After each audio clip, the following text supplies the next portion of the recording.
இது மகிமை நேரம். ஆண்டவரும் உலக ரட்சகருமாயிருக்கிற இயேசு கிறிஸ்துவின் நீடிய நேற்று பரிசுத்த நாமத்தில் என் அன்பின் வாழ்த்துக்கள். இந்த நாளிலும் அப்போஸ்தலர் நடபடிகளின் புஸ்தகம் 13ஆம் அதிகாரம், அப்போஸ்தலர் 13ஆம் அதிகாரம் 26ஆம் வசனத்தை உங்களுக்காக நான் வாசிக்கிறேன்.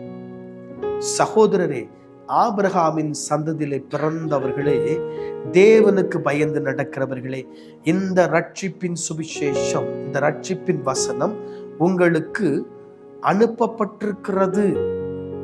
இது என்னது? ரட்சிப்பின் வசனம். ரட்சிப்பின் வசனம் என்னது? பாவத்தையும் நீதியையும் குறித்து கண்டித்து உணர்த்துகிற வசனம் ரட்சிப்பின் வசனம். எப்படியும் ஆளு, எப்படியும் நட, ஆனா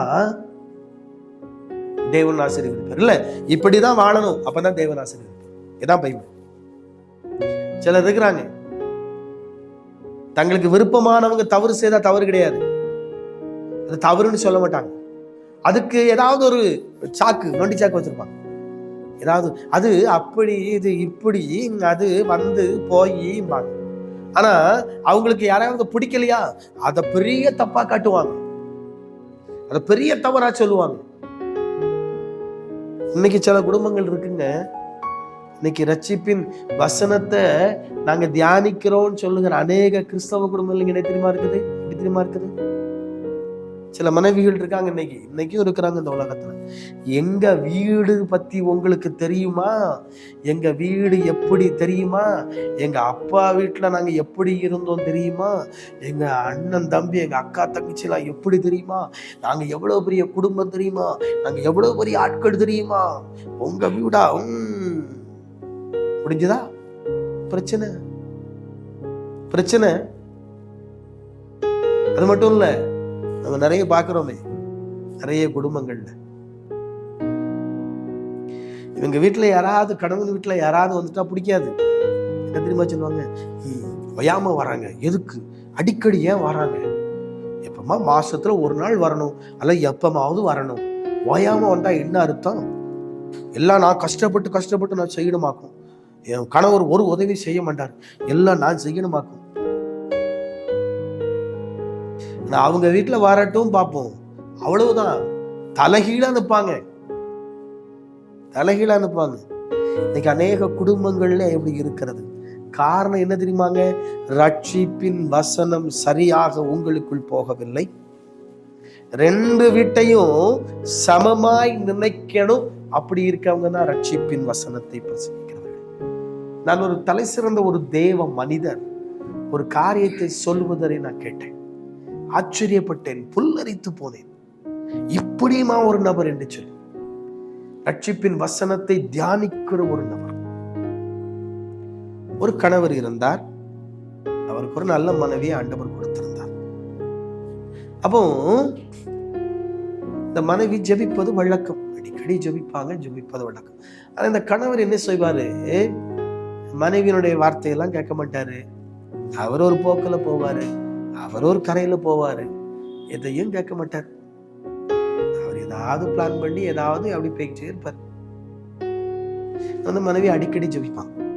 கணவன் ஒரு செட்டை கேட்டா 3 செட்டை எடுத்து கொடுப்பாங்க. கணவன் எது கேட்டாலும் உடனே செய்வாங்க. வேலைக்கு போயிட்டு வந்து கணவன் எந்த வேலையும் செய்ய விட மாட்டாங்க, இவங்களே எல்லா வேலையும் செய்வாங்க. நீங்க எந்த வீட்லயே அப்படி பண்ண முடியுமா? நீங்க அவ்வளவுதான், முடிஞ்சு போச்சு, டமால். இவங்களே எல்லா வேலையும் செய்வாங்க, கணவனை எந்த வேலையும் செய்ய விட மாட்டாங்க. கொஞ்ச நாள் ஆச்சு, வெளிநாட்டுல இருந்தாங்க 2 பேரும். கணவர் வேலைக்கும் போக மாட்டாரு, எதுவுமே செய்ய மாட்டாரு, சும்மா உட்காந்து மனைவி சம்பளத்துல சாப்பிட்டுக்கிட்டே இருப்பாரு. கொஞ்ச நாள் ஆச்சு, யோசித்தாரு, என்னதான் ஜெபிக்கிறான்னு பார்ப்போமே. அந்த கணவர் அடிக்கடி சொல்வாரு, உன்னை எனக்கு பிடிக்கல, நான் 2வது கல்யாணம் பண்ண போறேன் சொல்லிக்கிட்டே இருப்பார்.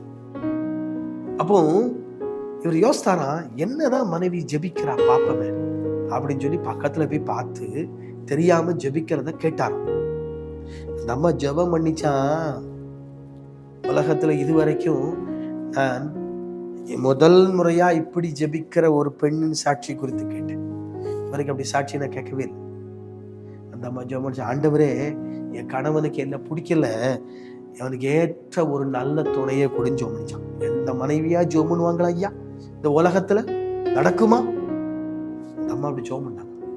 கேட்ட கணவன் அவ்வளவுதான், அடுத்த நிமிடம் தன்னை ஆண்டவர் கற்பழித்தார். ஆண்டவரே நான் பாவம் தப்பு செஞ்சுட்டேன் ஆண்டவரே, நான் பெரிய பாவம் செஞ்சுட்டேன் ஆண்டவரே, இந்த மன்னி ஆண்டவரே. 2 பேரும் ஐக்கியமாக இன்னைக்கு ஊழியம் செய்றாங்க. கிறிஸ்துவின் வசனம், ரட்சிப்பின் வசனம் உங்களுக்குள் இருந்தால் உங்கள் கணவனை உங்களால் சரியான பாதையில் நடத்த முடியும். 2லையும் முடியும். சரியான பாதையில் நடத்த முடியும், சரியான பாதையில் இருக்கிற ஓடிக்கிட்டு இருக்க கணவனை தப்பான பாதையில் நடத்த முடியும். இன்னைக்கு 2 உங்க கையில தான் இருக்கு. நீங்க எப்போதும் கணவனை குறை சொல்லிக்கிட்டே இருந்தீங்கன்னா, கணவன் குடும்பத்தை குறை சொல்லிக்கிட்டே இருந்தீங்கன்னா குடும்பத்துல சந்தோஷமா இருக்க முடியாது. அது என்னது அப்படின்னா, உள்ளே ஒரு ஆவி இருந்து செயலாற்றுகிறது. ரட்சிப்பின் வசனத்தை தியானிக்க கூடியவர்கள்னாலும் உள்ளுக்குள்ளே ஒரு ஆவி, அந்த ஆவி தான் எப்பவுமே சொல்லிக்கிட்டே இருக்கும், இவர் தப்பு பண்றான் பாரு, சின்னதை பெருசாக்கும் பாரு, பாரு பாரு பாரு எவ்வளவு பெரிய தப்பு பாரு, பாரு பாரு பாரு, சந்தேகத்தை உண்டாக்கிக்கிட்டே இருக்கும். It is spirit. இது ஒரு ஆவி. இந்த ஆவிக்கு எதிர்த்து நின்றீர்களானால் நீங்கள் ஜெயிப்பீர்கள். ரட்சிப்பின் வசனம் உங்களுக்குள்ள இருக்கா? தலைகளை தாழ்த்தி ஜெபிப்போம். அன்பின் ஆண்டவரே உமக்கு ஸ்தோத்திரம். ரட்சிப்பின் வசனத்தை நாங்கள் தியானிப்பதற்கு ஆவியான உதவி இயேசுவின் நாமத்தில் ஜெபிக்கிறேன் பிதாவே, ஆமென்.